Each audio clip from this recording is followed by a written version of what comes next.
दिया हुआ है। ये भगवान की दी हुई वस्तु मैं भगवान को समर्पित करता हूं। तो दीयम वस्तु गोविंदम तुभ्यमेव समर्पये।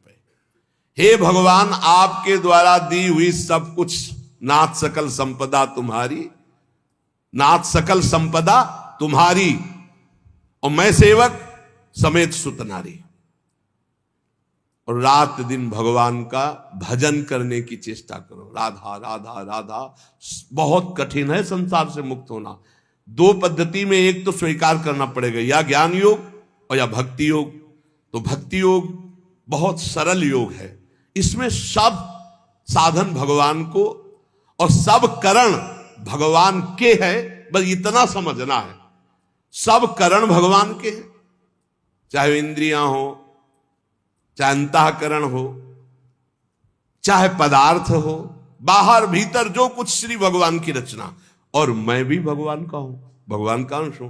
तो मैं सहित सब कुछ भगवान को समर्पित और भगवान का नाम जब, इस जन्म में पक्का भगवत प्राप्ति हो जाएगी।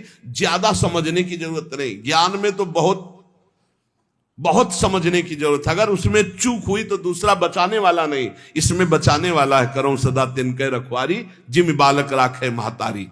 युक्ता कर्म फलम त्यक्त्वा शांति मापनोति नैष्ठिकीम, अयुक्ता काम कारेण फले सक्तो निबध्यते। जो योगी है वो फल का त्यागी होता है, कर्म का त्यागी नहीं। कर्म जो आया उसको किया और फल वो भगवान को समर्पित कर दिया। कर्म भी भगवान को समर्पित कर दिया। पर कर्म त्यागी का मतलब मैं ये कर्म क्यों करूं जब मुझे फल की आकांक्षा नहीं। नहीं, कर्म करना चाहिए। गृहस्थ में हो तो अपने अपने धर्मानुसार जो आपको कर्तव्य कर्म मिला है, विरक्त हो तो अपने अपने धर्मानुसार जो आपको कर्तव्य कर्म मिला है। भगवान ने कहा मेरे लिए कोई कर्म नहीं, फिर भी मैं कर्म करता हूं। सबको कर्म करना चाहिए, पर कर्म फल में भगवान के ऊपर उसको समर्पित कर देना चाहिए। कर्म फल में समान भाव रखना ये योगी का लक्षण है, और कर्म फल में वो कर्म अभिमानी पुरुष का लक्षण कि ये फल मिला, नहीं मिला तो अश्रद्धा हो गई, अशांति हो गई। लेकिन जो योगी है वो सुख दुखे समय कृत्वा लाभा लाभो जया देव। चाहे हानि हो, चाहे लाभ हो, चाहे जय हो, चाहे पराजय हो, चाहे सुख हो, चाहे दुख हो, उसमें समान भाव रखता। क्यों? कर्म फल की आशा ही नहीं की, हमें तो केवल कर्म करने का आदेश था। उसको कर्म किया, शास्त्र सम्मत, फल तो भगवान को समर्पित है। कर्म करना और कर्म फल की त्याग वृत्ति रखना तो तत्काल शांति प्राप्त होना शुरू हो जाएगी। देखो कितना आनंद है। हम कर्म फल चाहते ही नहीं, हमें करना है, हमें भजन करना है, हमें साधन करना है, हमें अपने अपने जो कर्म है वो करने, वो फल की तरफ भगवान देखे। जोई जोई प्यारो करे सोई मोई भावे, अभी शांति। युक्ता कर्म फलम त्यक्त्वा शांति मापनोति नैष्ठिकीम। जितना जलन, जितनी अशांति फल को लेकर के है, कर्म को लेकर सावधानी नहीं है, फल को लेकर है। फल में बोले अब हमें भगवान से श्रद्धा हो गई तो तुम्हारा ही पतन होगा, भगवान का थोड़ी वहां कुछ होना, तुम्हारा ही पतन होना है। सकाम मनुष्य कामना के कारण फल में आसक्ति हो जाती है, इसलिए वो बंधता है, जलता है, दुर्गति को प्राप्त होता है। देखो, संचित कर्मों के अनुसार प्रारब्ध बनता है, और प्रारब्ध के अनुसार मनुष्य का जन्म होता है। और मनुष्य जन्म में जो नए कर्म होते हैं, नए कर्म संस्कार बनते हैं, वो तुरंत उठकर संचित में चले जाते हैं। भोगना तो प्रारब्ध ही पड़ता है, शुभ और अशुभ। कर्म फल की आसक्ति त्याग कर दो तो संचित भी भस्म हो जाएंगे, और नए कर्म संचित में जाके जमा नहीं होंगे, और प्रारब्ध भोगकर भगवत प्राप्ति हो जाएगी। प्रारब्ध भोगना पड़ेगा, ये कमर कस लो। ये जो तुम्हें कह रहे हैं कि हम नष्ट कर सकते हैं छूछा से, भगवान बोल रहे हैं, जगत गुरु बोल रहे हैं, हम नहीं बोल रहे। प्रारब्ध भोगना पड़ेगा, अवश्य में भोक्तव्यम कृतम कर्म शुभाशुभम। भूल भुलैया में मत फंसो। तुक्का जम जाता है कभी कभी। तुम्हारा प्रारब्ध अच्छा आ गया और तुम हमारे पास आए, तुम्हारा काम बन गया, बोले बाबा से काम बन गया। बाबा से काम नहीं बना, तुम्हारा प्रारब्ध काम बना दिया, तुम्हारा पुण्य काम कर गया। जो कर्म फल की आसक्ति का त्याग कर देता, उसके कर्म भस्म हो जाते, भुने हुए चने के समान। फिर बीज नहीं देते, फिर वो बंधन कारक नहीं होते। जैसे भुना हुआ चना है, अब ना उसमें अंकुरण होगा, ना पेड़ होगा, ना उसमें बीज होगा, जड़ से खत्म हो गया, अब उसमें कोई सत्ता नहीं। तो जो कर्म फल की आशा ना रख करके केवल भगवत प्रीत्यर्थ किया जाता है, वो उसे बांध नहीं सकता, उसे जन्म मरण में नहीं पहुंचा सकता। नहीं तो चाहे शुभ कर्म हो, अच्छा कर्म हो या बुरा कर्म, उसे जन्म मरण में फंसा देगा। कर्म फल 4 प्रकार के होते हैं। एक होता दृष्ट कर्म फल, और एक होता अदृष्ट कर्म फल, और एक होता प्राप्त कर्म फल, और एक होता अप्राप्त कर्म फल। दृष्ट कर्म फल कहते हैं वर्तमान में किए जाने वाले नए कर्मों का फल जो तत्काल प्रत्यक्ष मिलता दिखाई देता है। जैसे कीर्तन किया आनंद मिल रहा है, सत्संग किया आनंद मिल रहा है, कोई भूखा है अपना भोजन पवा दिया तत्काल आनंद मिल रहा है, कोई अपने लिए पदार्थ लेने जा रहा, देखा बीमार है उसके पास दवाई की व्यवस्था नहीं, चलो आज हम भूखे रह जाएंगे, पैसा बीमारी में दे दिया, उसमें लगा, तो जो हृदय शीतल हुआ वो दृष्ट कर्म फल, इतना महान कर्म कि तत्काल आनंद प्रदान करता है। और अदृष्ट कर्म फल वर्तमान में किए जाने वाले नए कर्मों का फल जो अभी तो संचित रूप से संग्रहित होता है, आगे जन्म में मिलेगा जाकर के। जो तीर्थयाटन है, दान है, पुण्य है, बहुत प्रकार के ऐसे कर्म है जो अभी आपको नहीं अनुभव में आएंगे, वो आगे आपको प्राप्त होंगे। और प्राप्त कर्म फल जो पूर्व के कर्म फलों का प्रारब्ध बन करके आ गया है, शरीर प्राप्त कर्म फल है, प्रारब्ध जैसा वैसा शरीर, वैसे ही कुल में जन्म, वैसे ही धनवान, संपत्तिवान, अनुकूलता प्रतिकूलता, ये प्राप्त कर्म फल है। पूर्व में जो कर्म किए उससे जो प्रारब्ध बना है वो पहले से निश्चित हो चुका है। अप्राप्त कर्म फल प्रारब्ध कर्म के फल रूप में अब जो आगे आने वाला है, ये भविष्य में मिलने वाले सुख दुख है, जो अप्राप्त कर्म फल है। प्राप्त कर्म फल हो चुका, शरीर ऐसे कुल में जन्मा, शरीर ऐसा है, ऐसा ऐसा धन संपत्तिवान माता पिता मिले या निर्धन मिले, या जैसे अनुकूल प्रतिकूल परिस्थिति जो वर्तमान में मुझे मिली, ये प्राप्त कर्म फल। और जो अब आगे आने वाली है अप्राप्त कर्म फल, ये प्रारब्ध बड़ा भयानक है जो आगे आने वाला है। इसे भयानक को बड़ा मृदुल किया जा सकता है भजन के प्रभाव से, नष्ट तो किया जा सकता है पर भगवत प्राप्ति नहीं होगी। फिर पूरा झोंकना पड़ेगा इसी प्रारब्ध मिटाने में भजन को। प्रारब्ध भी हम भोग ले और भगवत भी प्राप्ति हो जाए, तो भजन से प्रारब्ध जो 100% आपको दुख देने वाला है वो 10% आके भुगता के 90% नष्ट हो जाएगा, 10% भोगना पड़ेगा और चला जाए। भजन का बड़ा प्रभाव होता है। 12 वर्ष का गलित कुष्ठ 24 घंटे में भुगता के चला गया। 12 वर्ष कहां और कहां 24 घंटे। भजन से अप्राप्त कर्म फल को, जो आने वाला प्रारब्ध है, उसे रोका जा सकता है, उसे कम किया जा सकता है, उसे मिटाया भी जा सकता है। पर जो भगवत प्राप्ति करना चाहते हो मिटाने में नहीं फंसते, वो उसे भोग लेते हैं और भगवान की प्राप्ति करते हैं। ये 4 प्रकार के कर्म फलों में दृष्ट और अदृष्ट ये क्रियमाण है, और जो प्राप्त और अप्राप्त कर्म फल हैं प्रारब्ध के अधीन है।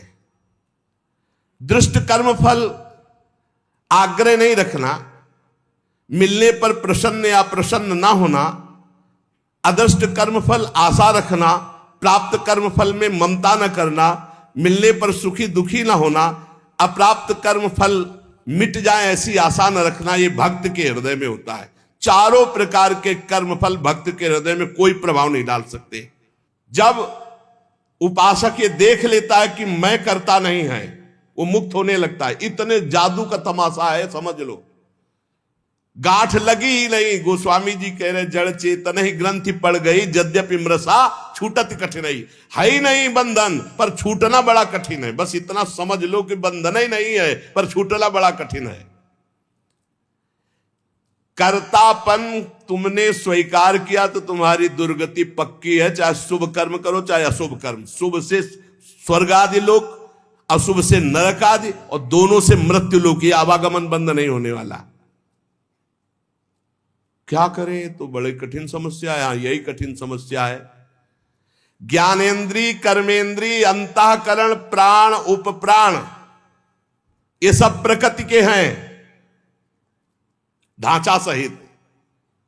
शब्द, स्पर्श, रूप, रस, गंध ये प्रकृति के हैं। वो 5 ज्ञान इंद्रियां उनको प्रकृति में भोग रही। इंद्रियां इंद्रियों में, विषयों में बरत रही हैं। आप इनको देख रहे हैं, दृष्टा हैं, पर आप तन्मयता कर लेते, मैंने देखा, तो फिर उसका दंड भी तो भोग मिलेगा। क्या देखा और कैसे देखा? हमारे द्वारा जो भी क्रियाएं हो रही हैं, हम उनके 2 विभाग देखते हैं, एक अच्छी क्रियाएं और एक बुरी क्रियाएं। बिल्कुल सरल भाषा में आपको बता रहे हैं। जो अच्छी क्रियाएं हैं वो शास्त्र सम्मत है, जो बुरी क्रियाएं हैं वो शास्त्र विरुद्ध है। बुरी क्रियाओं को अशुभ कर्म कहते हैं, अच्छी क्रियाओं को शुभ कर्म कहते हैं। शुभ और अशुभ कर्म ये गुणों से प्रेरित होते हैं। सतोगुण तो शास्त्र सम्मत, रजो और तम मिश्रित या तमोगुण या घोर रजोगुण ये शास्त्र विरुद्ध आचरण कराएंगे। अब अपने को भगवान की शरण में हो जाना, गुणों की शरण में नहीं। भक्ति का मार्ग, पूरा शरीर, इंद्री, प्राण, उप प्राण सब, हे नाथ मैं आपकी शरण में। ये तो समझ में आ रहा है ना? ज्ञान वाला समझ में ना आ रहा हो तो ये तो समझ में आ रहा है कि पूरा ढांचे सहित जो इसमें स्थूल हो, सूक्ष्म हो, कारण हो, प्राण हो, उप प्राण हो, इंद्रियां हो, कर्म, जो भी महाराज, पूरा सिस्टम आपकी शरण में। समझ में आ गया? ठीक। अब हमको देखना है कि हमारे द्वारा जो अच्छा काम हो रहा है वो भगवान की प्रेरणा से हो रहा है। जीवन मुक्त होना है तो बात इस बिल्कुल सरलता से समझा रहे हैं। और जो बुरा काम हो रहा है वो हमारी वासना से हो रहा है, उसका हम प्रायश्चित करेंगे, भगवान से क्षमा मांगेंगे। बुरा काम हो रहा है तो हमारी वासना से हो रहा है। इसमें क्या होगा कि अगर ये भेद नहीं तुम रखोगे और कह दोगे जब पूरा समर्पण कर दिया तो फिर आपसे बुरे कर्म उत्साह पूर्वक होने लगेंगे, क्योंकि अंदर का सिस्टम अभी समर्पित नहीं हुआ, बाहर से तो हमने कह दिया। अब अंदर का सिस्टम जब तक समर्पित नहीं होगा तब तक वो फिसल कर बुरे आचरणों में जाएगा। तो हमको क्या करना है? गुण तुम्हार समुझे निज दोषा और जय सब भांति तुम्हार भरोसा। भरोसा दृढ़ आपका। जब हमसे अच्छे कार्य होंगे तो भगवत प्रेरित हुए, और जब बुरे कार्य हो गए तो हम त्राहिमाम शरणागत रक्षक प्रभु, हमसे गलती हो गई, हमको ऐसी सद्बुद्धि दो कि आगे हमसे ना हो, और सारे कर्म भगवान को समर्पित कर दो। तो जो एक दिव्य ज्ञानी की स्थिति होती है, अहंकार रहित महापुरुष की, वही भक्त की स्थिति होती है। वो भी देह शुद्ध विस्मृत भगवदानंद में डूबता है और वो देह शुद्ध विस्मृत ब्रह्मानंद में डूबता है। पर दोनों को किंचित मात्र कर्ता भाव जब तक रहेगा तब तक वो आवागमन से मुक्त नहीं हो सकता। एक मनुष्य रेलगाड़ी में बैठा है, ट्रेन चल रही और डिब्बे में दौड़ रहा है। अब वो अपने को कर्ता मान रहा है कि मैं दौड़ करके अगले स्टेशन में पहुंच जाऊंगा, तो मूर्खता ही है ना, क्योंकि ट्रेन चल रही। ऐसे ही गुणों का चक्र चल रहा है, सतोगुण, रजोगुण, तमोगुण। गुण प्रवाह जीव से जबरदस्ती कार्य करवा रहा है। तमोगुण आया तो निद्रा, आलस्य, प्रमादोत्थम, जो नहीं करना चाहिए वो सब कर्म करने में जुट जाएगा। प्रमादोत्थम, प्रमाद का मतलब होता है करने योग्य कर्म को ना करना, और ना करने योग्य कर्म को करना, इसे प्रमाद स्थिति कहते हैं। अब वो समझ रहा मैं कर रहा हूं। रजोगुण आया, काम आदि दोष भारी, वो समझ रहा मेरे में आ गए, मैं कर रहा हूं। सतोगुण आया तो समझ रहा है मैं कर रहा हूं, दया आदि। इन गुणों के प्रवाह से बचने के लिए हरिवंश महाप्रभु कह रहे हैं, यही डर ही डरप हरिवंश हित, जिनो भ्रमय गुण सलिल पर, जी नामन मंगल लोक त्यू सुहरिपद भजन विलंब। निरंतर नाम जप करो, अपने आप को भगवान को समर्पित कर दो, सब कर्म भगवान को समर्पित करो। अच्छे कर्म जब हो तो भगवान को देखो कि भगवत इच्छा से हुआ, और जब गलती हो जाए तो अपनी मान करके प्रभु से प्रार्थना, बहुत जल्दी आवागमन से मुक्त हो जाओगे। ये जो आवागमन का कनेक्शन ना होते हुए भी कनेक्शन है अहंकार का, देहाभिमान का, ये नष्ट हो जाएगा। इस बात को अच्छे से समझ लो। ज्ञान में पहुंचना बहुत कठिन जो स्थिति बताई गई, भक्ति में बहुत सरल है, क्योंकि भगवान को समर्पित करना है, इसमें अपने अहम सहित समर्पित कर देना है। सांख्य योगी शरीर, इंद्रिय, अंतःकरण आदि के साथ अपना कभी संबंध नहीं मानता, और भक्त अपने शरीर, इंद्रिय, अंतःकरण आदि को भगवान को समर्पित कर देता है। ये बढ़िया, बहुत मीठा सरल मार्ग भक्ति का, और बात वही बननी है। साधक कभी किंचन मात्र, चाहे भक्ति मार्ग का हो चाहे ज्ञान मार्ग का हो, अपने को कर्ता ना माने, नहीं तो भोगना पड़ेगा। मैंने ये किया, तो ऐसा थोड़ी कि आपने किया कि मैंने नहीं किया। अंदर से सिस्टम, चित्रगुप्त जी क्या देख रहे हैं? अंदर जहां तुम्हारी सोच है, ये भोगा जाए तो बहुत आनंद मिलेगा, तो लिख गया कर्ता ने भोगने की इच्छा की, और ये अब क्रिया बाद में होगी, पहले लिख गया, पूरा चित्रण हो गया। क्रिया तो बाद में होगी, पहले अंदर सोच होती, उसी सोच को लिखते हैं चित्रगुप्त जी। उसी सोच में भगवान का भजन चल रहा है, तो भक्त उसी समय जलन पैदा, अरे कैसी बात आ गई, वहां लिख गया। ये रुचि पूर्वक नहीं, उसकी रुचि नहीं थी, अरुचि पूर्वक, तो उसमें समाधान मिल जाएगा। अंदर की बात लिखी जाती है।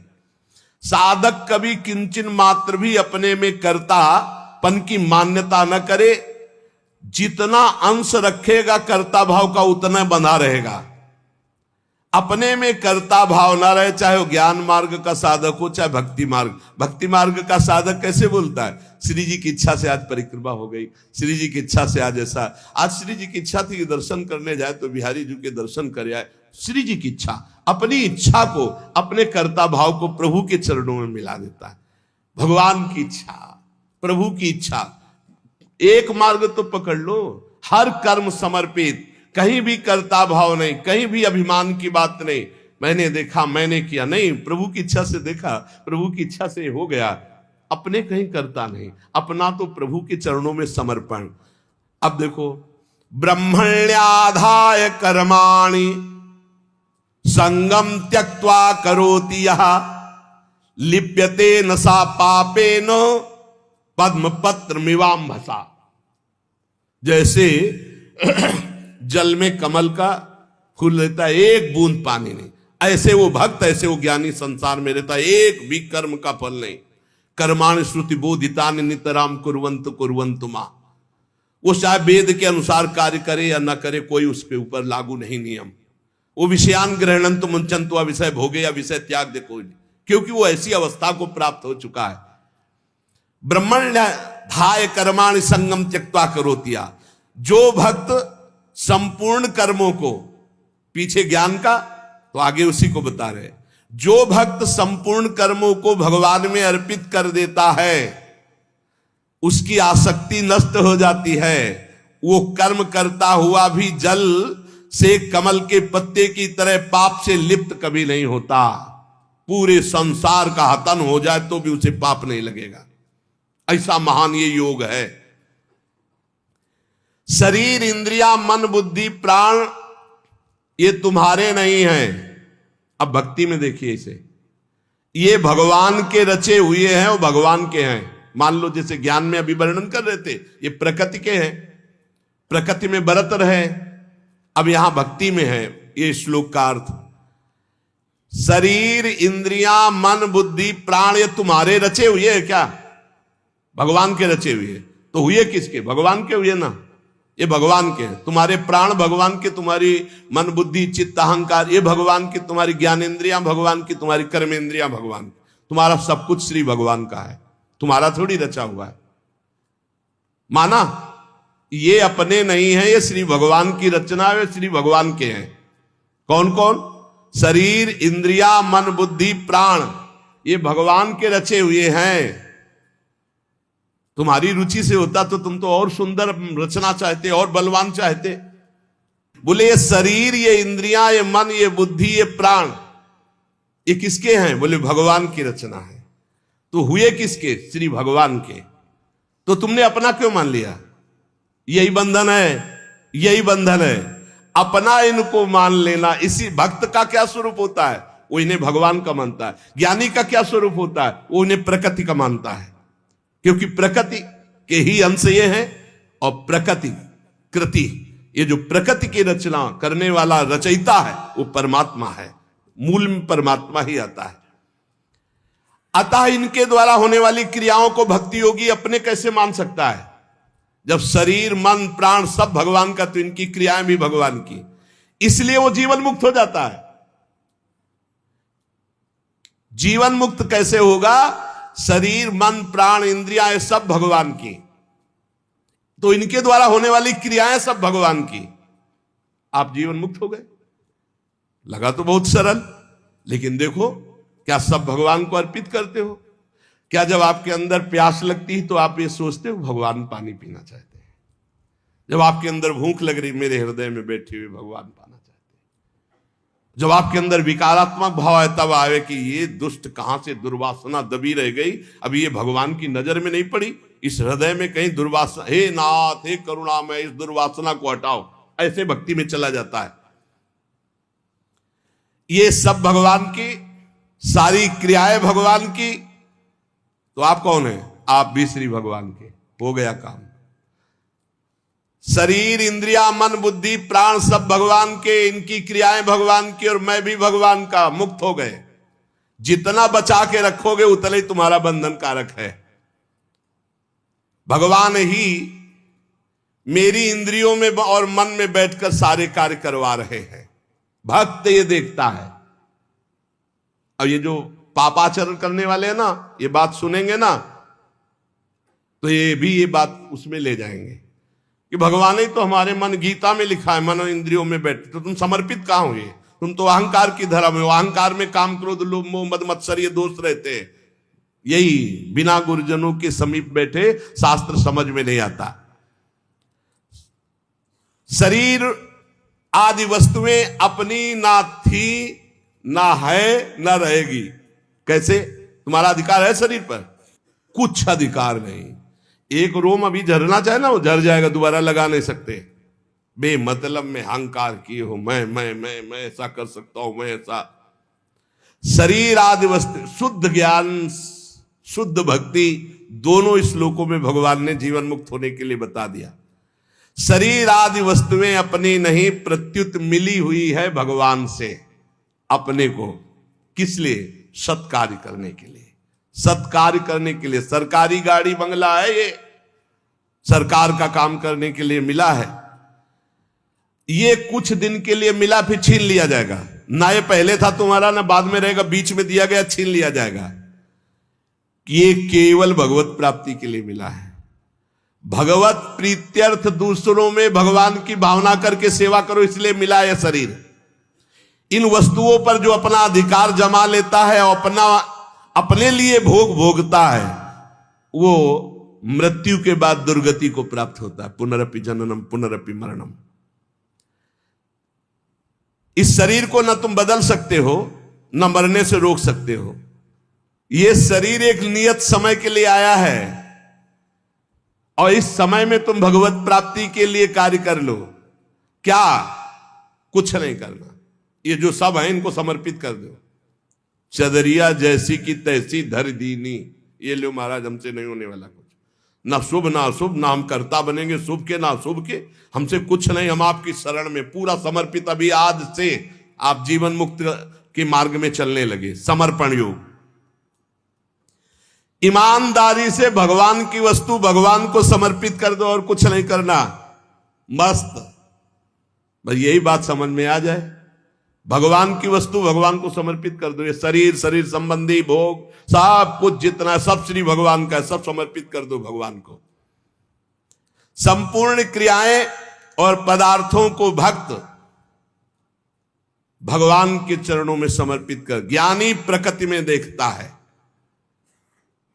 प्रकृति और संसार दोनों के स्वामी भगवान है, अतः क्रियाएं और पदार्थ भगवान को अर्पण कर दो। कोई भी पदार्थ बिना भोग लगाए मत खाओ। कोई भी क्रिया करो, उसको भगवान को अर्पित करो, क्योंकि ये शरीर, मन, प्राण, बुद्धि, इंद्रियां सब श्री भगवान के। ऐसी भावना में रहो। अभी जीवन मुक्तता की तरफ बढ़ने लगोगे, अभी निर्विकार होने लगोगे। जब इनको, प्राण, इंद्रिय और मन को भगवान का देखोगे तो निर्विकार हो जाओगे। जब अपना मानोगे तो विकारी हो जाओगे। संगम त्यक्त्वा करोतिया।